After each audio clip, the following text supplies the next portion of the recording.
My name is Melissa Kennedy, 34 years old, and until today I was a happily married art gallery curator in Boston. 10 years with James evaporated as I signed our divorce papers, hearing champagne glasses clinking in the adjacent room. Through the cracked door, I glimpsed Rebecca in her white gown, shooting me that triumphant smile. Little did she know, I discovered her entire life was built on lies. I walked away without a scene, carrying the truth about the woman my husband was about to marry. Before I tell you how my decade-long marriage ended in just one day, let me know where you're watching from. Hit that subscribe button if you've ever felt betrayed by someone you trusted completely. Summer in Boston has always held a special magic, but the summer of 2013 transformed my life entirely. I was 24 then, just promoted to assistant curator at the Gardner Museum, flush with the excitement of my rising career. The annual charity auction for children's art education programs was my first major event to organize, and I'd poured my heart into every detail. I noticed James Kennedy immediately, not just because he was bidding generously on several pieces, but because of the intensity in his blue eyes when he studied each artwork. He wore confidence like his perfectly tailored navy suit, moving through the crowd with purpose. When he outbid everyone for a painting by one of my favorite local artists, I felt professionally obligated to thank him. "Your contribution will fund a year of art classes for underserved schools," I said, extending my hand. "I'm Melissa Winters, assistant curator." His smile created dimples I hadn't noticed from across the room. James Kennedy. The painting spoke to me, but knowing it helps children makes it even better. He kept hold of my hand a moment longer than necessary. "Perhaps you could tell me more about the artist over dinner?" Normally, I would have politely declined. Professional boundaries were important to me. But something about his directness, paired with genuine interest in the art rather than just showy philanthropy, intrigued me. That dinner stretched to nearly midnight as we discovered shared passions for historical architecture, obscure documentaries, and spicy Thai food. James pursued me with a determination that was flattering and slightly overwhelming. Surprise lunch deliveries to the museum. Thoughtful texts about exhibits he thought I'd enjoy. Weekend sailing trips on Boston Harbor, where he taught me to navigate by stars. Within weeks, my friends were teasing me about my whirlwind romance. "He's different," I told my skeptical sister Rachel. "Not just the successful investment banker everyone sees. He volunteers teaching financial literacy in public schools. He calls his mother every Sunday. He remembers details about things I care about." By fall, James had introduced me to his tight-knit family. His parents, Eleanor and William, respected fixtures in Boston society, and his younger sister Catherine, who became my instant ally. They welcomed me warmly into their Beacon Hill traditions and Sunday dinners. When James proposed 3 months after we met, during a private viewing of Monet's water lilies he'd arranged at the museum, I didn't hesitate. Our wedding that October was everything I hadn't known I wanted, intimate but elegant at his family's historic estate in Concord. My simple ivory dress, wildflower bouquet, and the way James looked at me as I walked toward him among the autumn leaves, these images became the foundation of our marriage. The first 4 years were blissful in ways I hadn't imagined possible. We purchased a brownstone in Back Bay, merging my eclectic art collection with his more traditional pieces. I advanced to full curator position while James made partner at his firm. We traveled extensively, art tours through Europe, hiking in New Zealand, exploring ancient temples in Japan. At home, we hosted dinner parties for our growing circle of friends, other professional couples, artists, academics, and finance people who surprisingly enjoyed each other's company. Life wasn't perfect. I suffered a devastating miscarriage in our second year, and the grief nearly swallowed me. James held me through nights of sobbing, never rushing my healing, assuring me we had time. When his father died, suddenly of a heart attack the following year, I returned that support, helping him navigate family responsibilities while processing his loss. These challenges seemed to strengthen our bond. James appreciated my emotional openness, balancing his natural reserve. I valued his pragmatic approach to problems when my creative mind spun with possibilities. We developed shorthand jokes and references that made us laugh with just a glance. He knew exactly how I took my coffee depending on the time of day. I could predict when he needed quiet after intense work weeks. "We're the perfect team," he would say, kissing my forehead while we prepared dinner together. Our ritual of cooking Sunday meals while sharing stories from our week became sacred time. James surprised me with thoughtful gifts that showed how well he knew me: rare art books, pottery classes, a weekend renovation of our spare room into my home office with perfect natural lighting. For his 35th birthday, I arranged a private whiskey tasting with a master distiller, followed by a weekend trip to tour his favorite Kentucky bourbon distilleries. We discussed children occasionally, agreeing we wanted them someday, but enjoying our freedom to build our careers and relationship first. Our life together felt intentional, balanced between ambition and connection, independence and partnership. On our 5th anniversary, James took me back to the museum where we met. Under the same painting he'd bid on the night we met, he gave me a leather-bound journal. Inside, he'd written one memory from each year of our relationship. "The first 5 chapters of our story," he called it. "The next 5 will be even better," he promised. I had no reason to doubt him. Our marriage felt unshakable, built on friendship, passion, and shared values. We had weathered loss and celebrated success together. Our future stretched before us, full of promise and plans.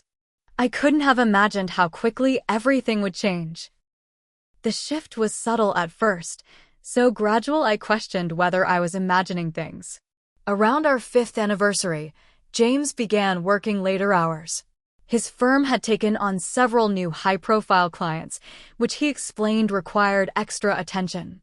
"The Matsui account alone could mean partnership for me," he said, kissing me quickly before heading out one Saturday morning. "Their Tokyo office operates on a different schedule." Sorry about the weekend, Mel. I understood ambition. My own career demanded occasional evening events and weekend installations. We had always supported each other's professional growth. But the pattern continued for months, with James increasingly distracted even when physically present. Our Sunday cooking ritual dwindled as he took calls during our previously sacred time. The detailed questions about my exhibitions and acquisitions became cursory. "How was work?" replaced our deep discussions about challenging artists or difficult board members. Intimacy suffered too. James would come home exhausted, barely managing a conversation before falling asleep. When we did make love, it felt mechanical rather than connected. I tried initiating more often, only to face gentle rejections that accumulated like tiny paper cuts to my confidence. "Just tired, honey," he'd murmur, turning away. "Big presentation tomorrow." I told myself this was normal for long-term relationships, the ebb and flow of connection through busy seasons of life. Yet something felt different from previous work crises we'd weathered. A distance had crept in that I couldn't quite name. More concerning were the subtle criticisms that began appearing in his comments. James had always appreciated my eclectic style, the vintage dresses, bold jewelry, and artistic flair that reflected my personality. Now he made suggestions about more professional outfits for dinners with his colleagues. He questioned purchases I made for our home or my wardrobe, despite our comfortable financial situation and my always reasonable spending habits. "Maybe something more conservative for tonight," he suggested before a firm dinner, eyeing my emerald silk dress with a frown. The partners' wives tend to dress more understated. "Since when do you care what the partners' wives think?" I asked, genuinely confused by his sudden concern with appearances. James sighed. "It reflects on me, Mel. Just trying to put my best foot forward." The mention of Rebecca Mills came casually, woven into work anecdotes. A new financial analyst transferred from their Chicago office. Brilliant with client relationships. Impressive Stanford MBA. Quickly becoming indispensable to their team. "You'll meet her at the holiday party," James said. "I think you'll like her." She's interested in art too. The annual firm holiday gala had always been a highlight of our December calendar. I enjoyed the chance to dress up, meet James's colleagues, and take a night off from both our demanding schedules. That year, I put extra effort into my appearance, hoping to reconnect with my husband in the festive atmosphere. Rebecca Mills wasn't what I expected.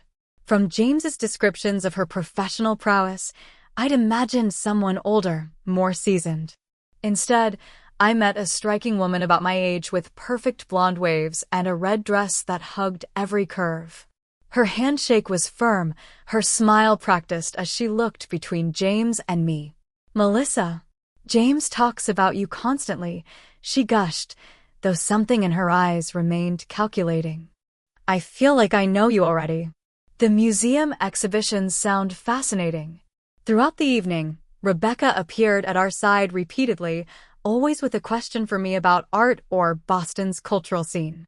Her interest seemed excessive, her knowledge suspiciously tailored to my specific areas of expertise. She asked about our wedding, our home renovation, our favorite restaurants, subjects that felt oddly personal from a new colleague. More unsettling was how James transformed in her presence. My usually reserved husband became animated, laughing too loudly at her jokes, touching her elbow or shoulder during conversations. They shared inside references to clients and projects that excluded me from their exchange. On the ride home, I mentioned my observations carefully. "Rebecca seems very interested in our personal life." James kept his eyes on the road. "She's new to Boston, just trying to make connections." "She touched your arms 17 times. I counted." He laughed dismissively. "Don't tell me you're jealous, Mel. That's beneath you." "Not jealous. Just noticing." James shook his head. "She's a colleague. An important one for this new client portfolio. Don't make it weird." His deflection stung more than the behavior itself. Previously, James would have acknowledged my feelings, even if he disagreed. Now he was dismissing them entirely, making me question my own perceptions. Over the following weeks, Rebecca's name appeared in nearly every work story. They were partnered on the Matsui project. They had discovered the same obscure jazz musician. They both enjoyed early morning workouts at the same gym. I tried to ignore the knot forming in my stomach. Was I becoming the jealous, insecure wife I'd always disdained in others' relationships? I focused on my own work, preparing for a major exhibition of emerging photographers that consumed my energy and attention. For our 6th anniversary, I planned a surprise weekend to the Berkshires, a luxury cabin with no cell service, hiking trails, and a private chef. James had mentioned wanting to disconnect more, and I hoped the getaway would help us recalibrate. When I revealed the plans over dinner, his response was tepid. "That weekend is the Matsui presentation," he said, frowning at his calendar. "I can't miss it. Can't someone else cover?" "It's our anniversary. Rebecca and I have been preparing for months. Rescheduling would jeopardize the entire account." The argument that followed was our first serious fight in years. I accused him of prioritizing work over our marriage. He claimed I didn't respect his career demands. We both said things that lingered painfully in the air between us. "Maybe we've grown too comfortable," James said finally, his voice softening. "Taking each other for granted. I'll try to do better." He suggested a compromise, dinner at our favorite restaurant instead of the weekend away. I agreed, though the evening felt perfunctory rather than celebratory. The elephant named Rebecca sat invisibly at our table, though neither of us acknowledged her presence in our marriage. As winter turned to spring, that presence grew increasingly difficult to ignore. By our 7th anniversary, Rebecca had become a fixture not just in James's professional life, but in our social circle as well. Suddenly she was joining client dinners where spouses were invited. She appeared at charity events we attended, always managing to sit at our table. James began suggesting we include her in dinner parties at our home, claiming she was still getting established in Boston and would benefit from our connections. I tried to be gracious. I remembered my own early career days, the importance of mentors and networks. But Rebecca's interest always seemed focused more on James than professional advancement, and more on our personal lives than genuine friendship with me. During a dinner at our home, I noticed her studying our wedding photos on the mantel with an intensity that made me uncomfortable. Later that evening, I found her in our bedroom, allegedly looking for the bathroom, though we had one on the first floor. "Beautiful master suite," she commented smoothly. "The art selection is so personal." The incident raised a flag I couldn't ignore. I began paying closer attention to James's schedule, noticing discrepancies. A client dinner that should have ended at 9 kept him out until midnight. A mandatory team-building event Rebecca had supposedly organized was never mentioned in the firm's official calendar when I called to send James some documents he'd forgotten. Then came the text messages. James had always been casual about his phone, often leaving it on counters or tables without concern. We knew each other's passcodes for practical purposes. One morning, his phone chimed repeatedly while he showered. Thinking it might be an urgent work matter, I glanced at the screen. Multiple texts from Rebecca contained language that seemed oddly coded. "Files ready for our special project. Found the perfect solution to our unique situation. Counting the days until we can implement our strategy." Nothing explicitly inappropriate, yet the phrasing struck me as deliberately vague. When I mentioned the texts casually, James became defensive. "Are you checking my messages now? What happened to trust?" Trust. The word hung between us like a fragile glass ornament ready to shatter. A week later, my college friend Audrey called with hesitation in her voice. "I was at Soralina last night for my anniversary," she began. "I saw James in the back corner, with a blonde woman. They looked intimate, hand-holding across the table. I thought you should know." Soralina was a romantic Italian restaurant in Back Bay, a place James had told me he was too busy to visit for our own anniversary months earlier. Now he was there on a Tuesday night with Rebecca, when he'd told me he had a late client meeting downtown. I confronted him when he came home, the smell of expensive perfume, not mine, clinging faintly to his suit jacket. "Audrey saw you at Soralina with Rebecca. You told me you were meeting the Matsui clients at their hotel." James's face flickered with surprise before settling into practiced calm. "Audrey is mistaken. We did meet the clients at their hotel, then moved to Soralina for dinner. Rebecca attended as the lead analyst. Several team members were there. Audrey specifically mentioned you were alone with her, in a back corner, holding hands." He laughed, but the sound held no humor. "This is ridiculous." Audrey clearly misinterpreted a business discussion. "Maybe she's projecting her own marital problems onto us." He stepped closer, his voice softening to the tone that had once made me feel cherished. "Melissa, you're letting insecurity cloud your judgment. Rebecca is a valued colleague, nothing more." The gaslighting was so skillful I almost doubted my friend's observation. Almost. But the knot in my stomach had grown into a constant presence, and I'd learned to trust my instincts in my years evaluating art authenticity. Something about this situation was not authentic.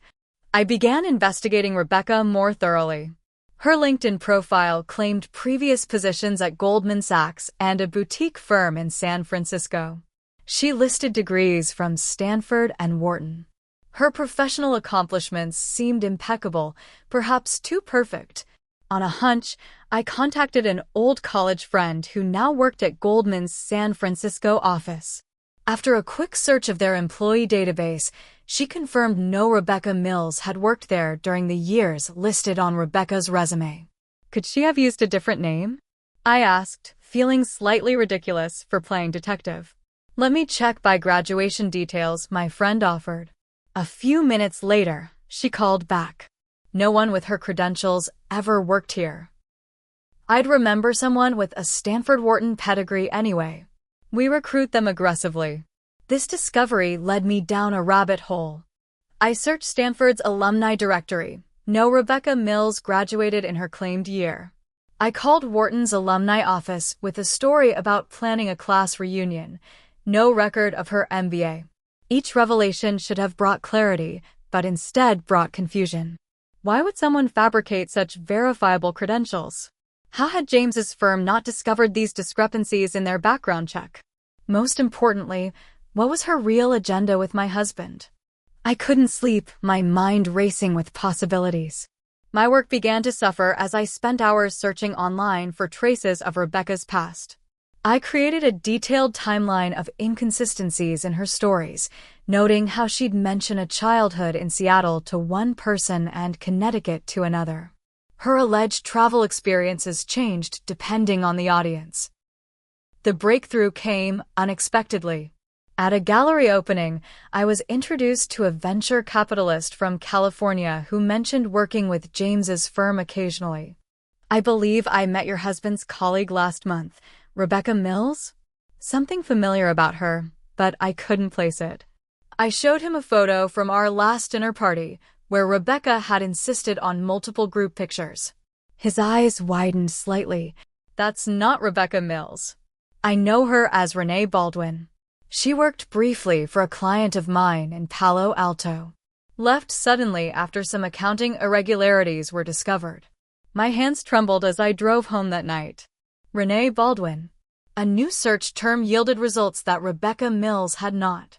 I found a small newspaper article about an embezzlement investigation at a tech startup.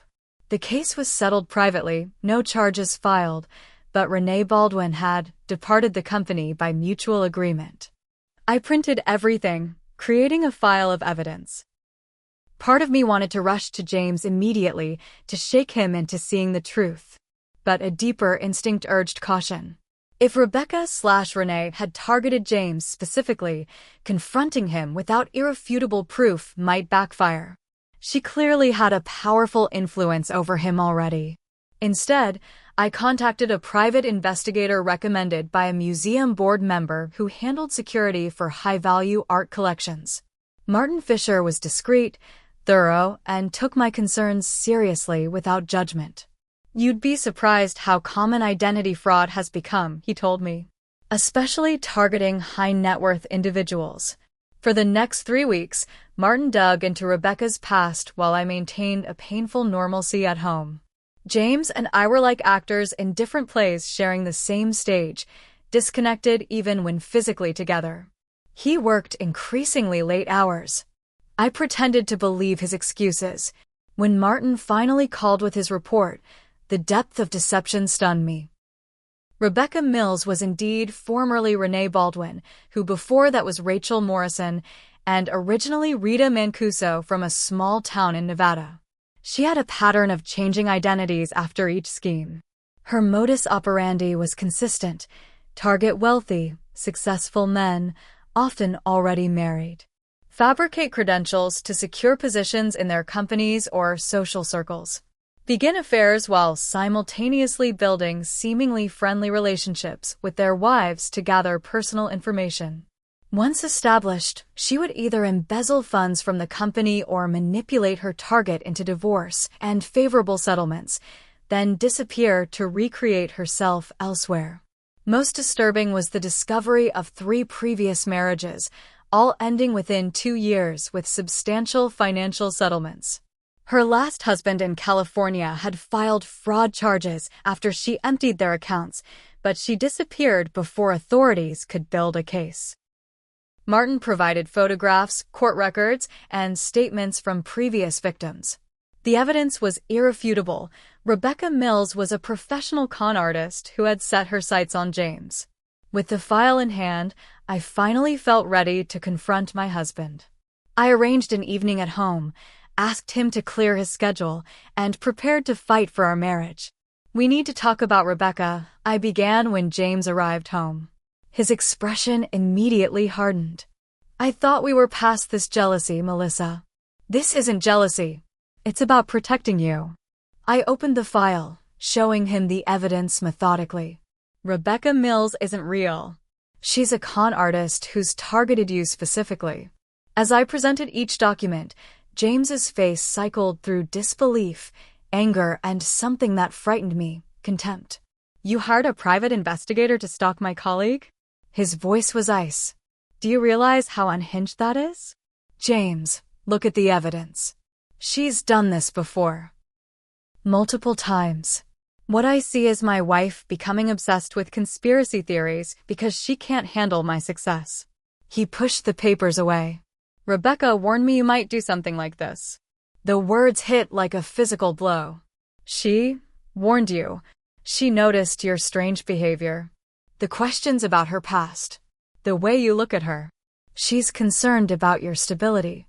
In that moment, I realized how completely Rebecca had manipulated him. She had anticipated my investigation and preemptively discredited anything I might discover. James, please. 10 years together. You know me. Why would I fabricate this? His eyes were cold when they met mine. I thought I knew you. Now I'm not sure. He reached for his briefcase, extracting a manila envelope. I didn't want to do this now, but you've left me no choice. The envelope contained divorce papers, already prepared, only needing signatures. You're divorcing me? Based on lies from a woman you've known for 2 years? I'm divorcing you because our marriage is broken beyond repair. He stood, straightening his tie. Your paranoia, your jealousy, your attempts to sabotage my professional relationships, it's become impossible. And Rebecca? What's her role in your decision? A flash of something. Guilt? Uncertainty? Crossed his face before disappearing. Rebecca has been supportive during a difficult time. That's all you need to know. As he walked out the door, I noticed a small velvet box in his pocket, the unmistakable shape of a ring box. The final piece clicked into horrible place. James wasn't just leaving me. He was already planning to marry her. The night after James presented the divorce papers, I drove aimlessly through Boston, eventually finding myself at Castle Island. Sitting on a bench overlooking the harbor where we'd once sailed together, I called my sister Rachel. He wants a divorce, I said when she answered, my voice hollow. And I think he's already planning to marry Rebecca. Rachel's immediate response was a string of creative profanities followed by, I'm coming over. Don't go home tonight. At Rachel's apartment, I spread the investigation file across her dining table. As a corporate attorney, she reviewed the evidence with professional detachment that balanced my emotional turmoil. This is compelling, Mel. Multiple identities, fraud patterns, court records. Have you shown this to a lawyer? I tried showing James first, I explained. He believes I fabricated everything out of jealousy. Rachel's expression darkened. Classic manipulation. She's isolated him from anyone who might question her narrative. She sorted through the photos of Rebecca's previous identities. The question now is how to protect you, legally and financially.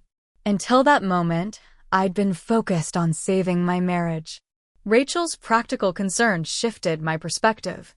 If James was determined to believe Rebecca over me, over evidence and our 10-year history, perhaps our marriage wasn't worth saving.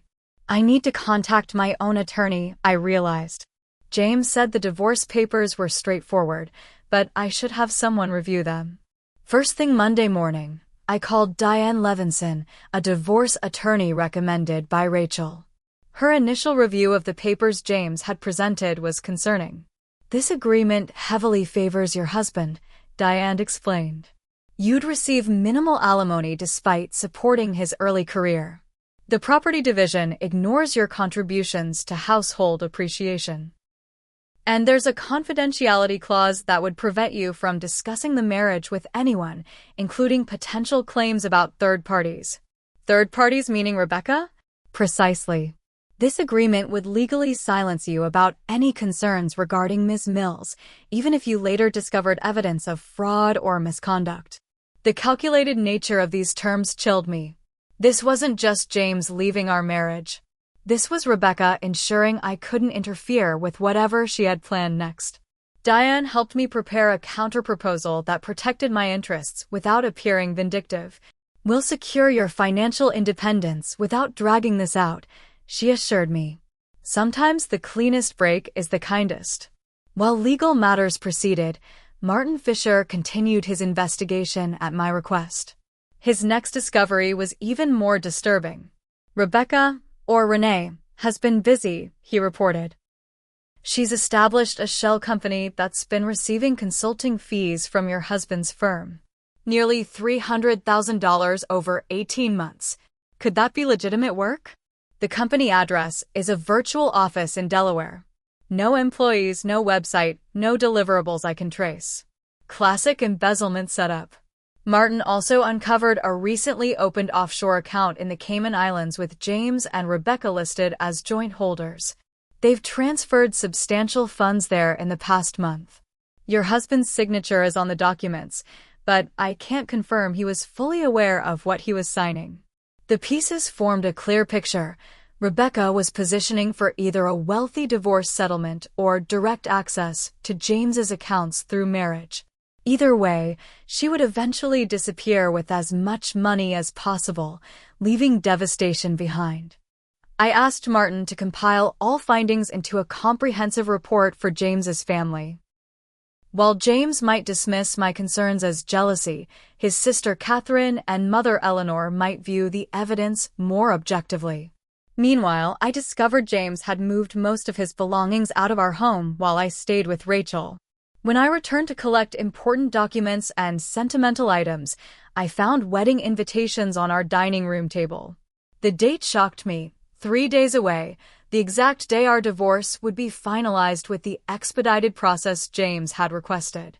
The invitation listed a celebration of love at the Four Seasons Boston, where James and I had spent our wedding night a decade earlier.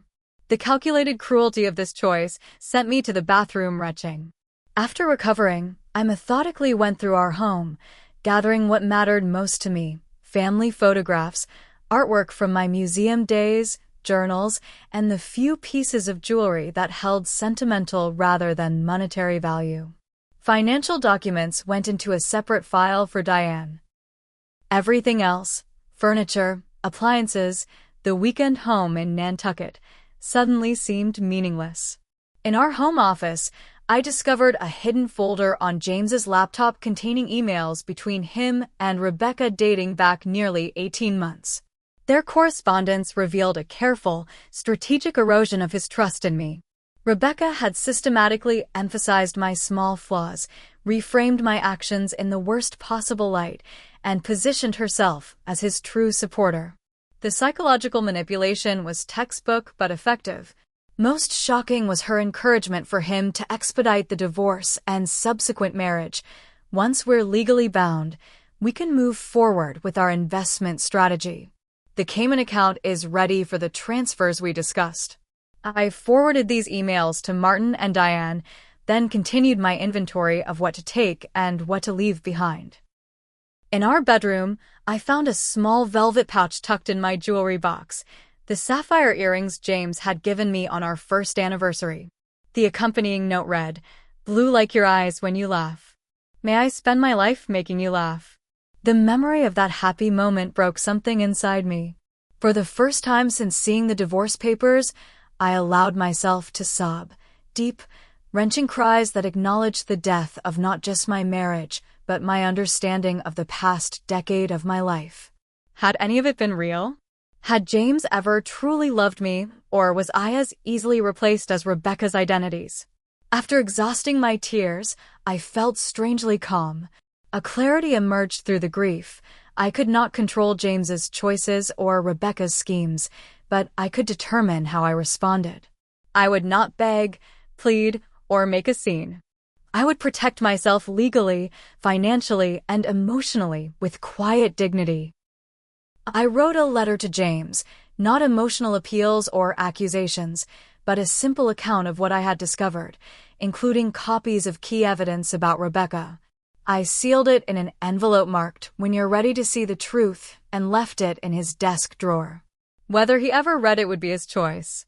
For his family, I prepared a more detailed package with Martin's complete investigation. They deserved to know what kind of person was entering their family, even if they chose not to believe it immediately. I arranged for this to be delivered the day after the wedding, when Rebecca would be legally bound to James and less likely to disappear at the first sign of exposure. My final act in our home was to walk through each room, saying goodbye to the life we'd built. In the kitchen where we'd cooked Sunday meals, the living room where we'd hosted friends, the bedroom where we'd loved and planned and dreamed. I touched walls, traced furniture edges, absorbing memories that would need to sustain me. Goodbye, house, I whispered finally. Thank you for sheltering our love, even when it was ending. With 2 suitcases and a clear plan, I closed the door on 10 years of my life, ready to face whatever came next. The 3 days between discovering the wedding invitations and the scheduled divorce signing passed in a blur of practical arrangements. Rachel wanted me to stay with her indefinitely, but I needed my own space to rebuild. I found a furnished apartment in Cambridge. I told her over coffee. 6-month lease, walking distance to a small gallery that's hiring a consultant. Different neighborhood, different work, different life. Are you sure you want to leave the museum? You've built such a reputation there. I stirred my coffee, considering. The museum reminds me of James. How we met, his surprise visits for lunch, the exhibitions he attended. I need a clean break, professionally and personally. Rachel nodded slowly. Just don't make permanent decisions from a temporary emotional state. The lease is 6 months, I reminded her. Not forever. Just long enough to figure out who I am without him. My attorney Diane had negotiated modifications to the divorce agreement, removing the silence clause and securing better financial terms. James had agreed surprisingly easily, perhaps eager to expedite the process toward his wedding. The revised agreement included my retaining my retirement accounts, a fair cash settlement, and freedom from any future claims, important protection given Rebecca's financial schemes. The morning before the divorce signing, I visited the bank to establish accounts in my name only, transferring my settlement funds securely. Next came meetings with my financial advisor to restructure investments, my therapist to process my emotional state, and finally, my new landlord to sign the apartment lease. The Cambridge apartment was nothing like our brownstone, smaller, more modern, overlooking the Charles River. The furnishings were minimal but sufficient. What mattered was that Rebecca had never set foot there, had never studied its layout or contents. It was mine alone, the first space of my new life. That evening, I prepared for the next day's divorce signing with careful intention. I selected an outfit that projected confidence and self-respect, a tailored charcoal suit I'd worn to receive a professional award, paired with my grandmother's pearls. Not flashy or attention-seeking, but a statement of quiet dignity. I packed the last items from our shared safe deposit box, including my birth certificate and passport. James had always managed our important documents, a dynamic that now seemed symbolic of larger patterns in our relationship. Taking physical possession of these papers felt like reclaiming pieces of my identity. My final preparation was emotional, a letter to myself that I would carry tomorrow. Dear Melissa, tomorrow ends a chapter but not your story. Remember, you are not what was done to you. Your worth was never determined by his choice. The love you gave was real, even if his wasn't. Walk away with your head high, knowing you loved honestly. Your future belongs to you alone. With compassion for your past and present selves. Melissa. I slept surprisingly well, waking with resolve rather than dread. Rachel arrived to drive me to the attorney's office, offering silent support on the journey. You don't have to face this alone, she said as we parked. I can come in with you. I squeezed her hand. I need to do this part myself. But thank you for being my safe landing afterward. The law offices occupied the 11th floor of a downtown building. As the elevator ascended, I noticed wedding decorations being unloaded in the lobby. My stomach tightened with the realization that James had arranged for the divorce signing and wedding in the same building, perhaps even the same floor. The calculated efficiency was breathtaking in its callousness. Diane met me in the reception area, her expression professional but compassionate. The signing room is ready, she said. James and his attorney arrived 5 minutes ago.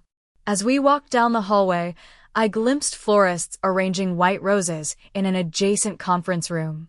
Through another doorway, catering staff prepared champagne flutes on silver trays.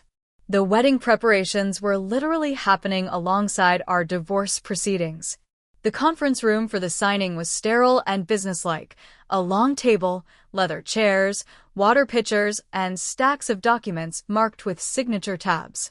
James sat at the far end with his attorney, a man I'd met at dinner parties who now avoided my gaze. James himself looked simultaneously familiar and foreign. The face I'd woken beside for a decade, now animated with impatient energy. He wore a new suit, wedding attire, I presumed, and checked his watch repeatedly. "Let's proceed efficiently," his attorney began. "The documents are as agreed upon by both parties," Diane countered with professional calm. "We'll review each section before signing, as is standard practice." While the attorneys discussed procedural matters, James finally looked directly at me. I searched his eyes for any trace of regret, nostalgia, or even recognition of our shared history. Instead, I found only anxious anticipation, not for closure with me, but for what awaited him afterward. "You look well," he offered awkwardly. "Thank you," I replied simply, neither hostile nor warm. "I hope you understand this is for the best," he continued. "We've grown in different directions." The platitude was so inadequate to describe what had actually happened between us that I nearly laughed. Instead, I nodded and turned my attention to the documents Diane was reviewing. Through the wall, I heard female laughter. Rebecca, presumably with bridesmaids or wedding planners. The surreal juxtaposition of endings and beginnings in adjacent rooms felt like performance art designed to maximize emotional impact. We proceeded through the signing methodically. I applied my signature to each designated page, watching 10 years of marriage dissolve into legal terminology and asset divisions. With each signature, I reminded myself to breathe deeply, to stay present rather than dissociating from the pain. James signed hurriedly, barely glancing at the content. His attorney had to redirect him several times when he missed required initials or signatures. His mind was clearly already in the next room with his next bride. As we completed the final document, a wedding coordinator poked her head in. 15 minutes until the ceremony, Mr. Kennedy. James nodded, standing immediately. "We're just finishing." The coordinator's eyes widened slightly when she noticed me, understanding dawning about exactly what was finishing before the wedding. She retreated quickly, embarrassment coloring her cheeks. "The dissolution is official," James's attorney announced, gathering papers. "Copies will be filed with the court today." James stood awkwardly, seeming unsure of the proper etiquette for exiting a divorce signing for a wedding. "Melissa, I interrupted gently. "There's nothing meaningful to say here. Go start your new life." He hesitated, then nodded and moved toward the door. Before leaving, he turned back. "I did love you, you know. For many years." "I know you believe that," I replied. "I hope you find what you're looking for." After he left, Diane touched my shoulder lightly. "You handled that with remarkable grace." "Not grace," I corrected. "Self-preservation." In the hallway, I encountered James's mother Eleanor and sister Catherine, dressed for the wedding and looking confused about my presence. "Melissa," Eleanor began uncertainly. "We didn't expect. James said you wouldn't be here today." The divorce signing was scheduled immediately before the wedding, I explained calmly. "In the same building." Catherine's expression shifted from confusion to horror. "He scheduled them back to back? In the same place? Efficient, isn't it?" I kept my tone neutral, not wanting to appear bitter. Eleanor reached for my hand. "Dear, I don't understand what's happened between you two. James has told us very little. You'll receive some information tomorrow that might clarify things," I said, referencing the package I'd arranged to have delivered. "For now, I'll wish you both well." As I moved toward the elevator, wedding guests began arriving, colleagues, friends, couples we'd socialized with for years. Their shocked expressions upon seeing me told me James had crafted some narrative that didn't include informing them about our divorce until after his new marriage was established. I nodded politely to familiar faces, but didn't stop to explain or engage. Their whispers followed me down the hallway, confusion, speculation, pity. None of it touched me in that moment. I was already separating myself from this world we'd shared. In the elevator descending to the lobby, I caught a glimpse of Rebecca in her wedding gown, stepping into an adjacent elevator headed up. Our eyes met briefly. Her expression flickered between triumph and wariness. Victory secured, but vigilance maintained. I maintained a neutral expression, offering neither congratulations nor condemnation. Rachel waited in the lobby, straightening when she saw me emerge. "Done," I said simply. "Want to talk about it?" "Not here." I gestured toward the wedding guests still arriving. "Let's go." In the car, the professional composure I'd maintained finally cracked. Tears came silently at first, then in heaving sobs that Rachel witnessed without interrupting. She drove aimlessly, giving me space to release the emotions I'd contained during the signing. Eventually, the storm subsided. I wiped my face with tissues from her glove compartment. "Take me to the new apartment," I requested. "I need to be in my own space tonight." "Are you sure?" Today was brutal. "I'm sure. This is the first day of my life without James Kennedy. I need to face it directly." As Rachel pulled up to my new building, I felt a surprising sense of possibility beneath the grief. The future stretched before me, unmarked, uncertain, but entirely mine to create. "I'll be okay," I told Rachel, and for the first time since discovering James's betrayal, I believed it might actually be true. The morning of the divorce signing arrived with unexpected calm.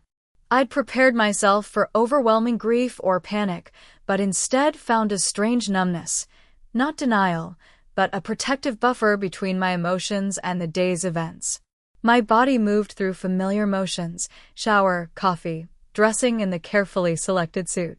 The face in the mirror looked composed, eyes clear despite the sleepless night. Rachel's text arrived as planned: "Ready when you are. No rush." I appreciated her sensitivity. In our conversations, she'd carefully avoided pushing me toward either fighting or surrendering. "Whatever you decide, I support you," she'd said repeatedly. "This is your life, your choice." The drive downtown passed in relative silence. Boston's familiar landmarks, the Common, the Public Garden, Copley Square, seemed to belong to another life, one I'd observed rather than lived. Rachel parked in the garage beneath the office building that would host both my divorce and James's wedding. "Text me when you're done," she said, squeezing my hand. "I'll be at the coffee shop across the street." The lobby bustled with morning activity, professionals hurrying to meetings, couriers delivering packages, maintenance staff polishing marble floors. Among them moved wedding vendors carrying flowers, sound equipment, and garment bags. The juxtaposition created a surreal atmosphere, as if I'd stepped into parallel realities occupying the same space. In the elevator, a young woman carrying a makeup case smiled at me. "Are you at the Kennedy wedding?" she asked cheerfully. "No," I replied. "I have a meeting upstairs." Her expression remained pleasant, unaware she was speaking to the woman being replaced in just hours. "It's going to be beautiful. The bride's dress is stunning." I nodded politely as the elevator stopped at my floor. The irony wasn't lost on me. In another timeline, I might have been receiving compliments about my renewal vows rather than finalizing divorce papers. Diane waited at the reception area, professional and prepared. "We have 15 minutes before the scheduled signing," she informed me. "Would you like to review anything beforehand?" "No," I replied. "I've read everything. Let's just get this done." We sat in a small conference room, reviewing our strategy one final time. The main points were clear: sign the modified agreement, maintain composure, exit with dignity. The emotional complexity beneath these simple steps remained unspoken. Through the wall, I could hear voices in the adjacent conference room, wedding coordinators directing setup, discussing timing, mentioning the groom's arrival. The sound of champagne glasses clinking as they were arranged on trays filtered through. I focused on my breathing, staying anchored in the present moment rather than spiraling into what those sounds represented. At precisely 10 o'clock, Diane and I entered the main conference room. James and his attorney were already seated, documents arranged before them. James wore a new tuxedo, his expression a mixture of impatience and discomfort. He nodded briefly in acknowledgement, but avoided direct eye contact. "Let's proceed," his attorney began formally. "We have the amended agreement as negotiated by both parties." The process was methodical. Each section required initials, each document full signatures. Diane carefully guided me through each page, ensuring nothing had been altered from our agreed terms. Throughout, I maintained the calm detachment I'd cultivated, signing away a decade of my life with steady hands. Through the wall came the sound of music being tested, a string quartet playing what sounded like Pachelbel's canon, the same music that had accompanied my walk down the aisle 10 years earlier. The coincidence sent a jolt through me, momentarily cracking my composed facade. James flinched at the sound as well, our shared history briefly acknowledged before he resumed signing with increased speed. As we approached the final documents, the door opened briefly. A coordinator peeked in, clearly expecting to find the room empty for wedding preparation. Her eyes widened at the scene, the soon-to-be groom, still legally married, signing divorce papers. She murmured an apology and retreated quickly.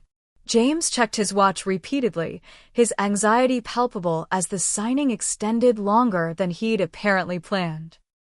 The carefully orchestrated schedule, divorce then immediate wedding, was his attempt to minimize complications, to transition seamlessly from one life to another without messy overlap. "Just the property settlement confirmation and we're finished," Diane noted, sliding the final document toward me. As I signed, a flash of white caught my peripheral vision through the partially open door.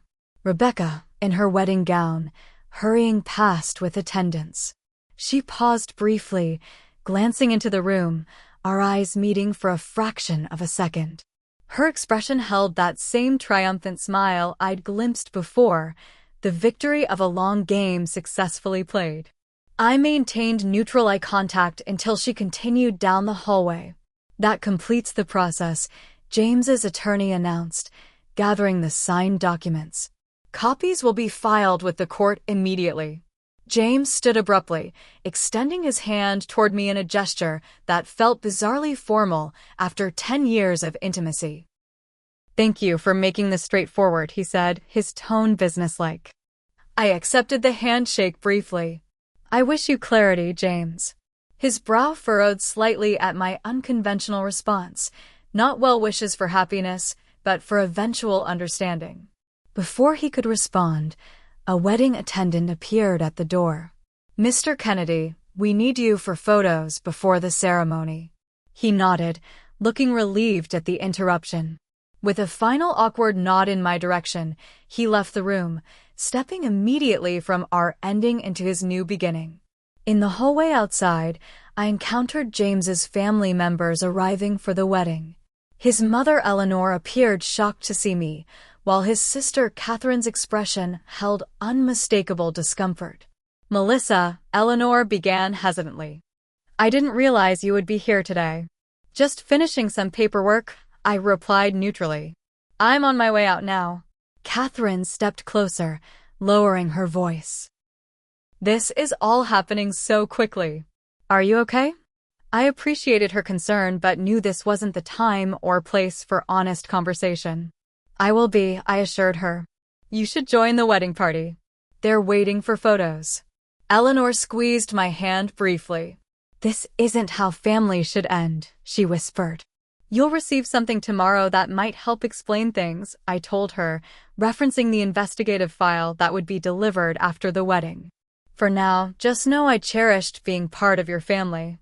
Moving toward the elevators, I passed more wedding guests arriving, colleagues from James's firm, couples from our social circle, people who had attended dinner parties in our home. Their expressions registered surprise and confusion at my presence. The whispers began immediately, speculation about why the groom's not-yet ex-wife was in the building on his wedding day. I maintained my composure, nodding politely without engaging. These people had been part of our shared life, but they weren't mine to explain to or confide in now. Whatever narrative James and Rebecca constructed about our marriage and its end would circulate regardless of what I said. Near the elevator, I passed the room being prepared for the ceremony. White roses and lilies adorned every surface. Cream-colored chairs arranged in perfect rows. A photographer adjusting lighting for optimal shots. The scene was undeniably beautiful. The wedding I might have planned for a vow renewal had our marriage survived another decade. As the elevator doors opened, I heard Rebecca's laugh from somewhere down the hallway, bright, confident, victorious. I stepped inside, pressing the lobby button, watching the doors close on the life I was leaving behind. In the lobby, wedding guests continued to arrive, dressed in formal attire and carrying elegantly wrapped gifts. I moved through them like a ghost, present but unseen, part of a different story altogether. Outside, the June sunshine felt inappropriately cheerful. I texted Rachel, "Done. Need a few minutes alone. Meet you at the Common in 30. Her reply came immediately, "Take all the time you need. I'll be there." Instead of walking directly to the Common, I found a quiet bench outside a nearby church. There, in the momentary privacy, I finally allowed myself to feel the full weight of what had just occurred. My marriage was legally over. James was marrying another woman, a con artist, literally minutes after our divorce. 10 years of shared history, love, growth, and connection had culminated in this surreal day. The tears came then, not in dramatic sobs, but in silent streams that represented not just loss but release. I wasn't crying for James or our marriage anymore, but for the woman I had been, trusting, loving, building a life with someone who could discard it so easily. After allowing myself these moments of grief, I wiped my face, reapplied lipstick, and straightened my suit jacket. Standing, I took a deep breath of summer air, filling my lungs with possibility rather than regret. As I walked toward Boston Common to meet Rachel, wedding bells chimed from the building I'd left behind. The ceremony was beginning, James and Rebecca exchanging vows, families celebrating, champagne flowing. And I was walking away, head high, carrying the truth no one in that joyful room yet understood. My steps felt lighter with each block of distance. The divorce day that had loomed so large in my imagination was now behind me. Whatever came next would be entirely my own. 6 months after signing those divorce papers, I stood in the Cambridge Gallery where I now worked as a curator, surveying the nearly complete installation of our newest exhibition. The space looked nothing like the formal museum halls I'd managed for years, smaller, more intimate, with exposed brick walls and natural light flooding through skylights. The artwork, too, represented a departure from my previous focus, emerging artists with bold perspectives rather than established names. "What do you think about the lighting on the corner piece?" asked my assistant Zoe, adjusting a spotlight. I studied the effect, appreciating how the adjusted beam highlighted the textural elements of the sculpture. Perfect. It catches exactly the right angles. My new professional life had developed a comfortable rhythm. The gallery owner had given me significant creative freedom, allowing me to champion artists I believed in rather than catering exclusively to market trends.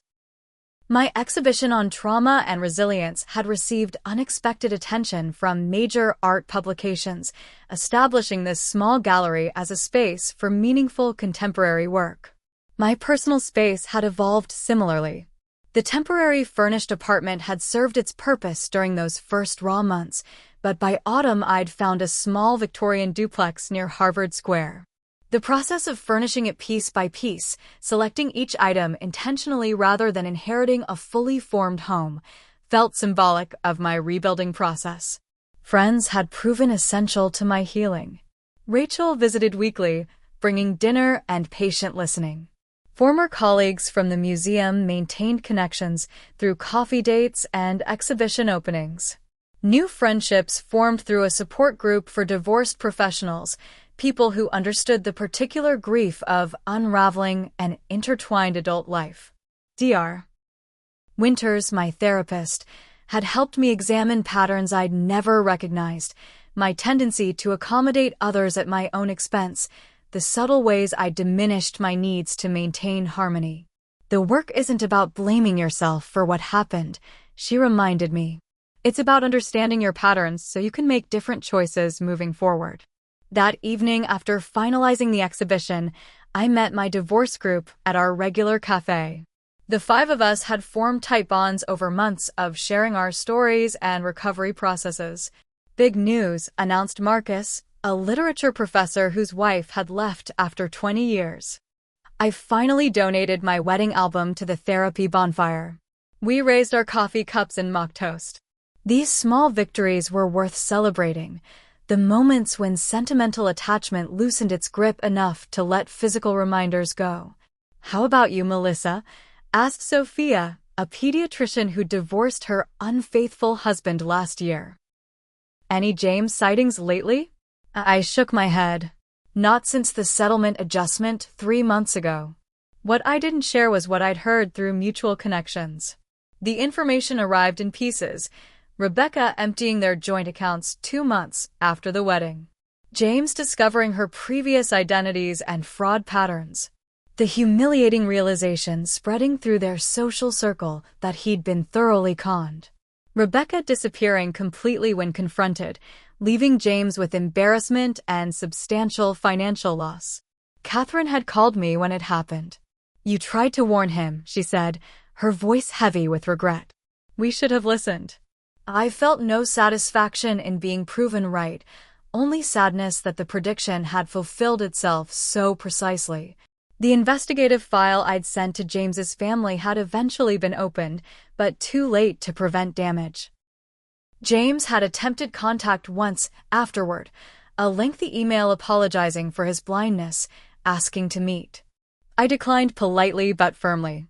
Some bridges, once burned, couldn't be rebuilt, nor should they be. Later that evening in my new home, I sat by the bay window overlooking the street, journal open before me. The practice of documenting my journey had become essential to my healing process.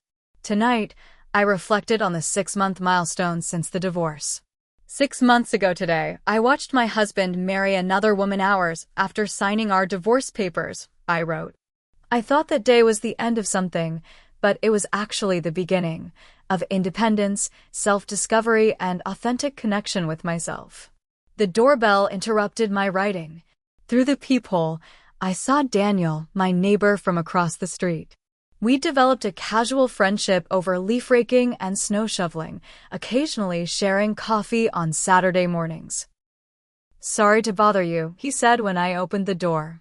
But you mentioned wanting to see the meteor shower tonight, and it's starting.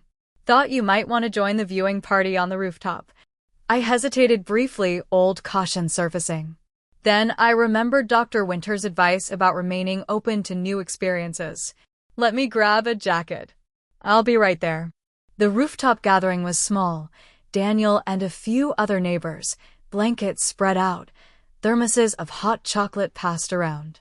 As we watched celestial bodies streak across the night sky, I felt a profound sense of perspective. My pain, while significant, was temporary against the backdrop of cosmic time. Beside me, Daniel pointed out constellations with the enthusiasm of a former astronomy major. His knowledge, freely shared without expectation, represented something I'd been missing, connection based on genuine interest rather than calculation. Beautiful, isn't it?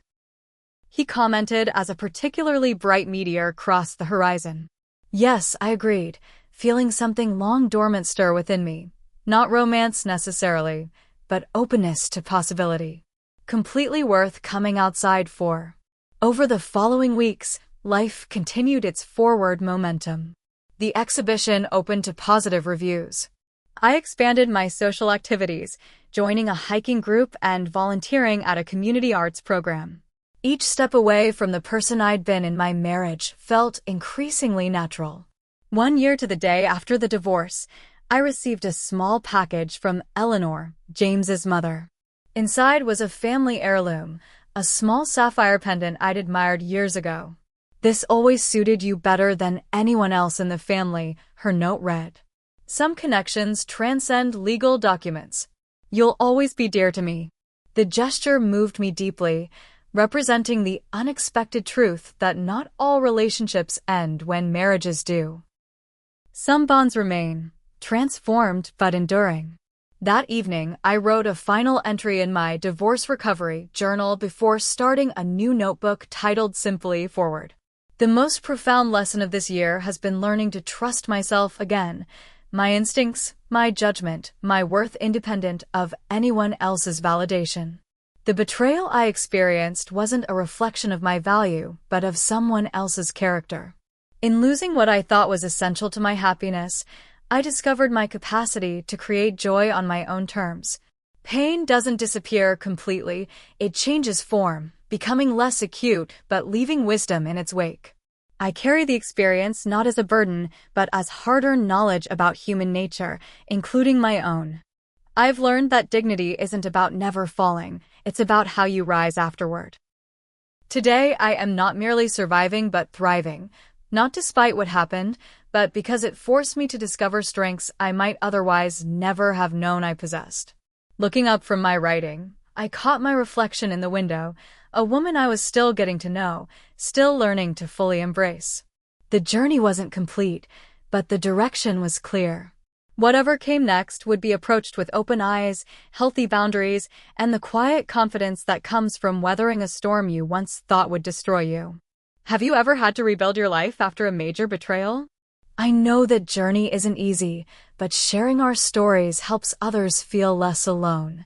If this resonated with you, please hit subscribe and leave a comment about your own experience with starting over. Remember that your worth isn't defined by someone else's inability to see it. Thank you for listening to my story, wishing you strength and clarity on your own path forward.